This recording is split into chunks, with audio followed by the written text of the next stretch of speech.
Now, if you're excited and you're ready to change, let me give you 3 steps to start life change that can change your life, your personality, your lifestyle, everything can change.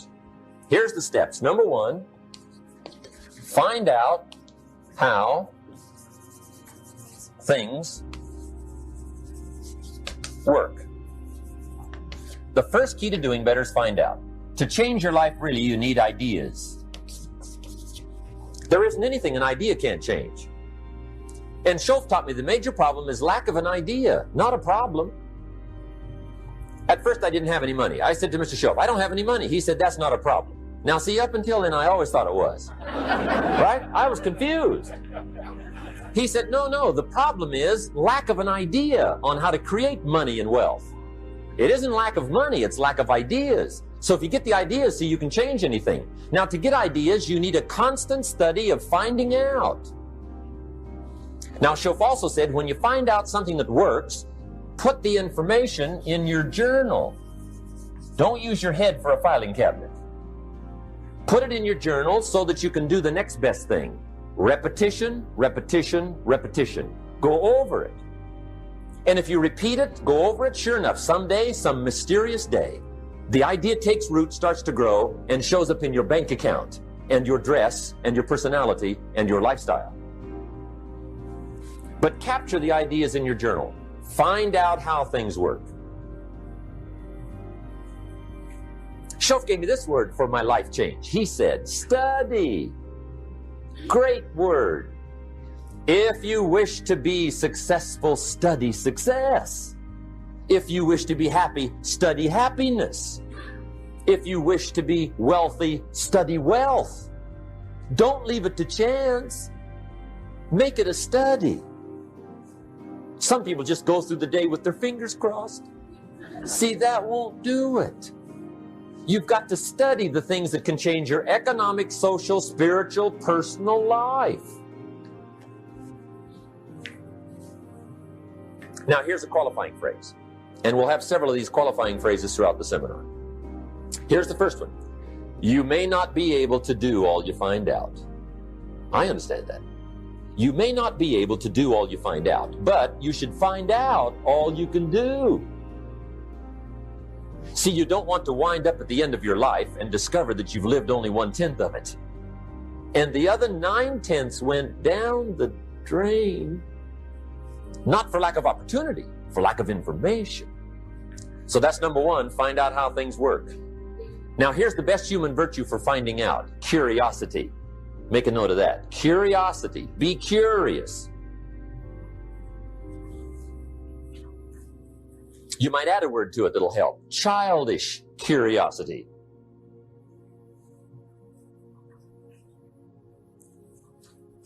What will kids do if they want to know something bad enough? Bug you, that's the phrase. They can ask 1,000 questions. You think they're through? They got another 1,000. They'll drive you to the brink. It's a virtue. When you gotta know, be like a child. Now, if you're curious, let me give you 3 ways to find out how to change anything. Any life direction, any dimension. Here's 3 ways to find out how to change anything. Number 1 is to read. Become a good reader. All of the successful people I know and work with around the world, they're all good readers. Curiosity drives them to read. They got to know. They just read.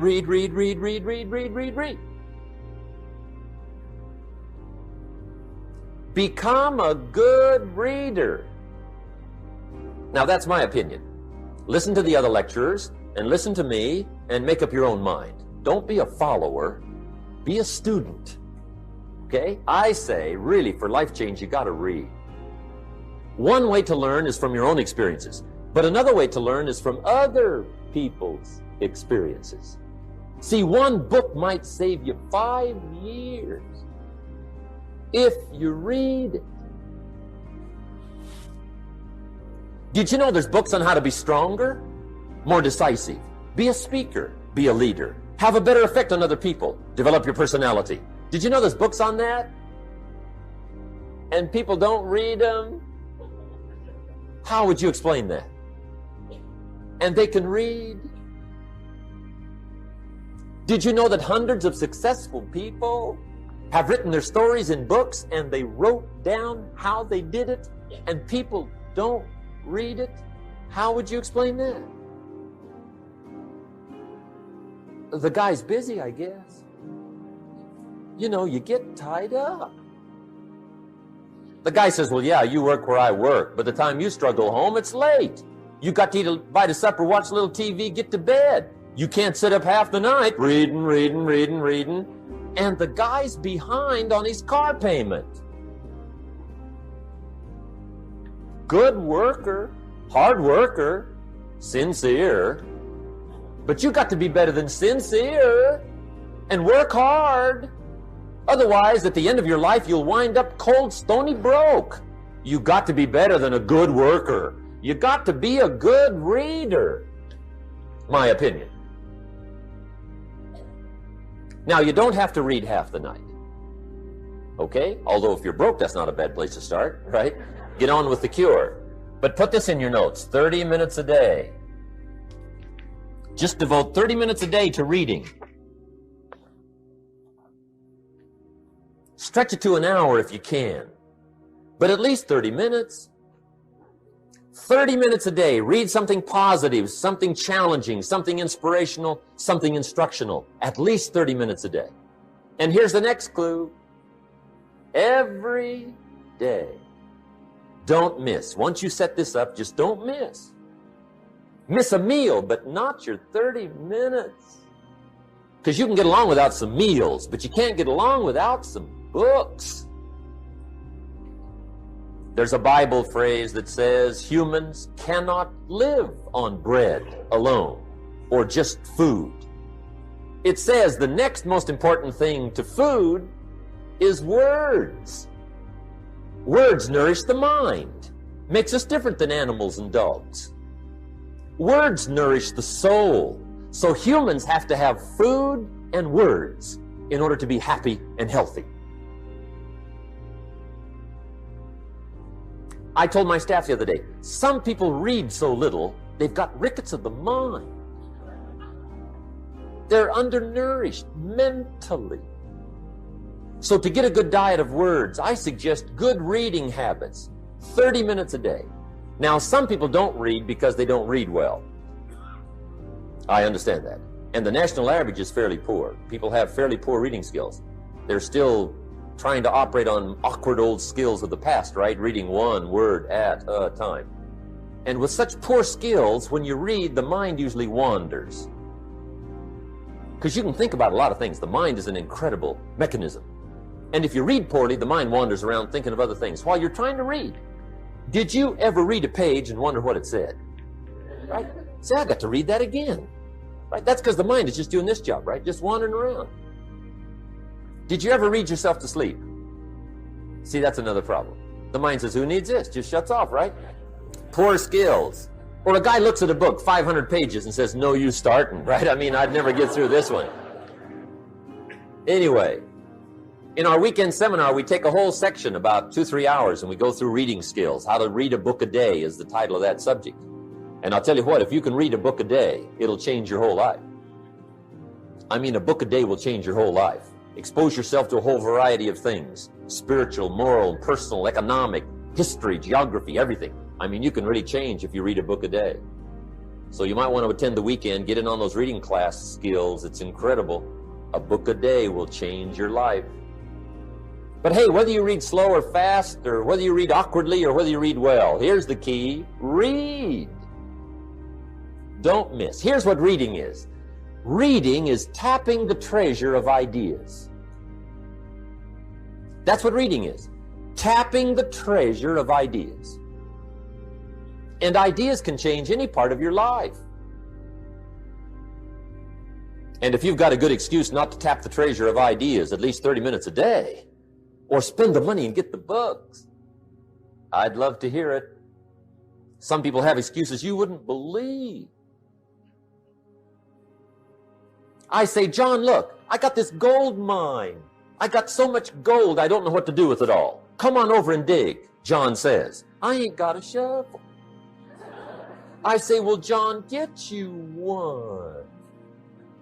He says, you know what they want for shovels?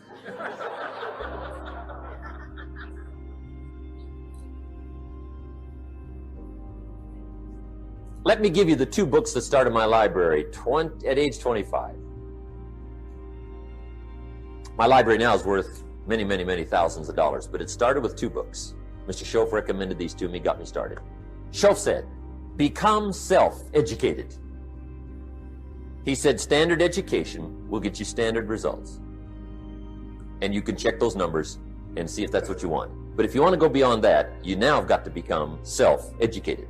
So he got me started on my library. He said, one of the ways is build your library. Now, I had a Bible, right? That was 66 books, so that's a pretty good deal. But here's what else he recommended. He said, number 1, get the book, Think and Grow Rich, by Napoleon Hill. Think and Grow Rich, if you don't already have it. The title should intrigue you.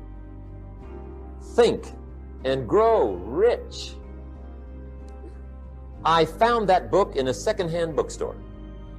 I paid 47 cents for it. I've still got it. It's one of the rare hardback covers.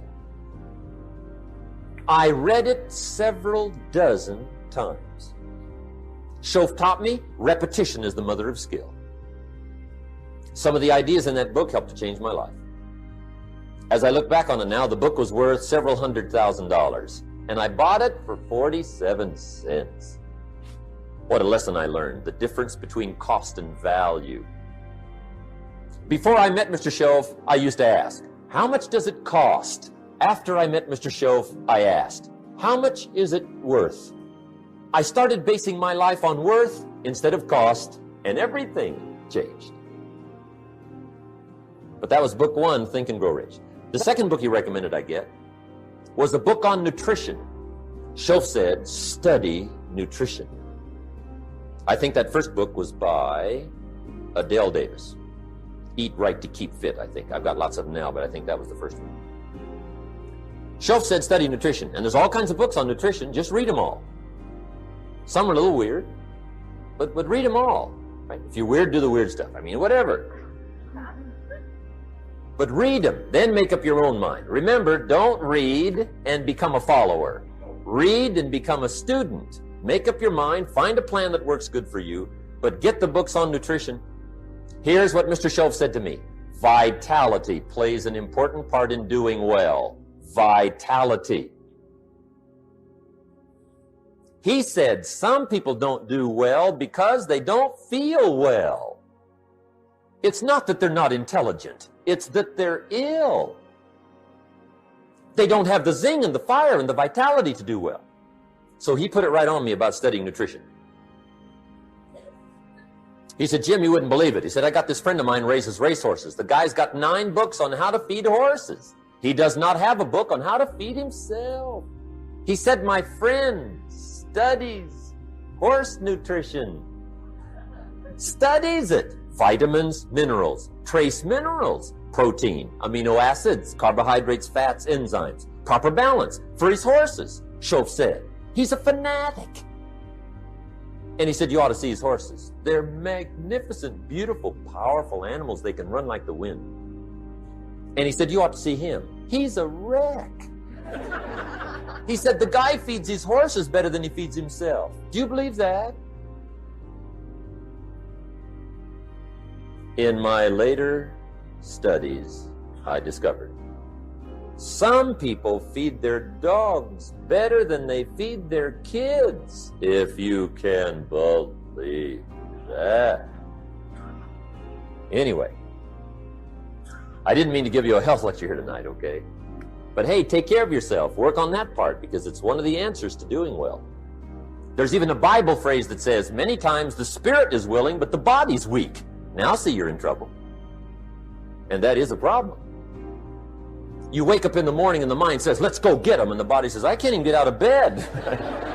So you got to work on both sides of this, right? Okay. But get your library started. Get the books. Put it together. Books are the trademark of civilization. It's fascinating to walk into someone's home and browse through their library, because your library says something about you. So put your reading together. Very important. Here's the second way to find out how to change your life, and that's to listen. Get around successful people and listen. Now, you can also learn from unsuccessful people. Take notes on both, negative and positive. On the negative, the notes are called what not to do. And you got to learn what not to do as well as what to do. So learn from the negative as well as the positive. Okay? Find out what poor people read and don't read it. Right? That's good information. Learn from the negative. But now you can also learn from the positive. Get around successful people. Listen to what they say. Listen to how they say it. It's important. We've all got about 16 waking hours. Practice listening those 16 hours. And I say practice listening because listening isn't easy. I found out it's easier to talk than it is to listen. But if you will practice listening the 16 hours you're awake, sure enough, from surprising sources comes great ideas. In sales training we teach, if you want to learn sales, listen to the kids. Kids have got to be the master salespeople of all time. They have no equal. Father tells his young son, no, you cannot have an ice cream cone. 30 minutes later, he's licking on one. That'd be 30 minutes worth listening to. They got moves you wouldn't believe. Persistence runs deep like the ocean. And the kids never took a class on how to overcome objections. They already know how. They don't need classes. So listen and learn. Now, here's some of the best advice I've got for the whole evening. It won't get any better than this. This is it. Poor people ought to take rich people out to dinner and listen. That's some of the best I got. If a guy's not doing well, one of the first things he ought to do is find a guy that is doing well and offer to buy him his dinner. Spend $50, $60, $80, $100. Go for the full 9 course. Start him on the juices and hors d'oeuvres. Get him started talking. The salad takes 15 minutes. Keep it rolling. Biggest steak in town takes 45. Keep it rolling. Pour on the dessert. Stretch that meal out about 2 hours. If you get a successful person to eat and talk for 2 hours, they're liable to drop ideas in your lap, change your life. Multiply your income by 2, by 3, by 5. But you're right. Poor people don't usually take rich people out to dinner. That's the problem. The guy said he's rich, let him buy his own dinner. I'm not coming up with any money. And he says, besides, you work where I work, by the time you struggle home, it's late. You're lucky to get your own supper, let alone running around trying to find a rich man to feed. And the guy's behind on his house payment. Good worker, hard worker, sincere. But you got to be better than sincere. Work hard. You wind up broke. You got to be better than a good worker. You got to be a good listener. And remember, what you read and what you hear, put the good stuff in your journal.